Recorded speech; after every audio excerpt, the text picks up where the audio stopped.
Hello and welcome to ILTV's Israel Daily. I'm Aaron Porras, and coming up in today's newscast, the IDF continuing counter-terror operations across Judea and Samaria overnight, and at least 15 more terror suspects apprehended, including 3 Hamas operatives. Meanwhile, Joseph's tomb reconstructed after 2 consecutive incidents of vandalism at the shrine, but concerns are still high as Palestinian mobs continuing attempts to raid the site. And lastly, ahead of the Passover holiday beginning this weekend, ILTV speaking with Ukrainian officials who are hosting a very special Seder for new immigrants and refugees.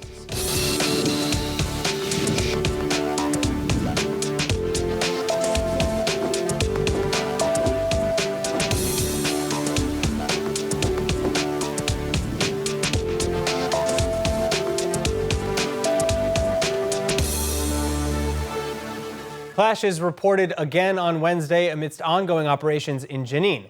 In the wake of the recent wave of Palestinian terror attacks in Israel, IDF forces entering the city and its surrounding areas every day this week. And this as part of an ongoing mission to arrest individuals suspected of connections to terror. A firefight erupting Wednesday morning in the eastern part of the Jenin refugee camp in Judea and Samaria.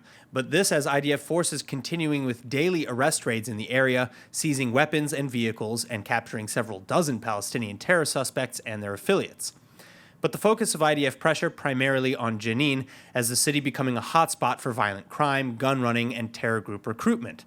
In fact, 2 of the terrorists who committed attacks in Israel in recent weeks, killing 8 of the 14 recent victims and injuring nearly 24 coming from Jenin, specifically the shooters from Bnei Brak and Tel Aviv.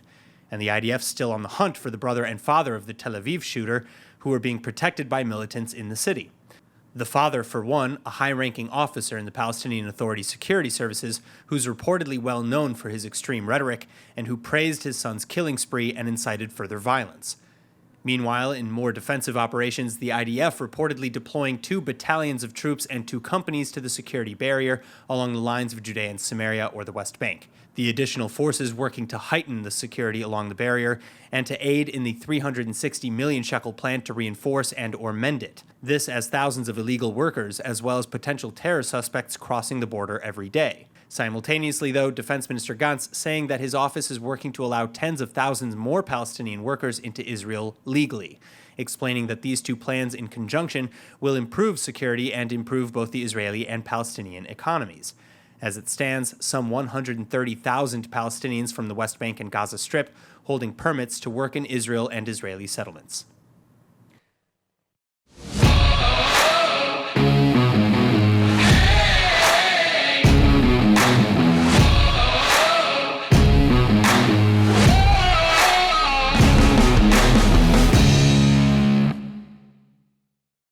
And now with more on the apparent terror hotbed of Jenin, founder and director of Palestinian Media Watch, Itamar Marcus. Itamar, it's great to have you back with us. Now, according to many reports, as well as Palestinian media and social media, support for acts of terror are highly concentrated in Jenin.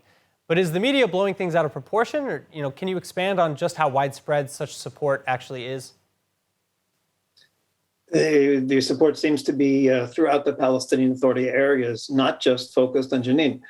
And if we just look at Fatah, which of course is supposed to be the moderate, this is the mainstream Facebook pages of the Palestinian Authority, because this is Mahmoud Abbas's Fatah. I just want to read to you some of the social media posts that they did after the recent murders. So, for example, after the killing of 5 people, they wrote, "We bow before you in honor and admiration." That's what they said about the killer. Another post said that he is the symbol of heroism and self-sacrifice. And another one, actually, after the Tel Aviv killing, they did something outrageous. They said, only twice in history have Sayeret Matkal, the elite Israeli forces, gone into Tel Aviv. The first time was when Dalal Mughrabi did her action. What is that? That's when she murdered together with other 37 Israelis. And they put the picture of Dalal Mughrabi together with this new terrorist. They put them in the same post, and they said Dalal Mughrabi brought out Sayeret Matkal, and he brought out Sayeret Matkal. The 2 of them together are on the path to liberating of Jaffa, meaning Jaffa, Tel Aviv. This is all social media. This is the mainstream social media. Tragically, because the Palestinian Authority, for so many years, has told its people that they have a right and an obligation to murder Israelis. When people do this, there is almost universal support across the Palestinian Authority, and that's why we see this amongst Fatah as well. To watch full episodes of ILTV's Israel Daily and tons of other content from Israel, visit our website at iltv.tv or download the ILTV Plus app.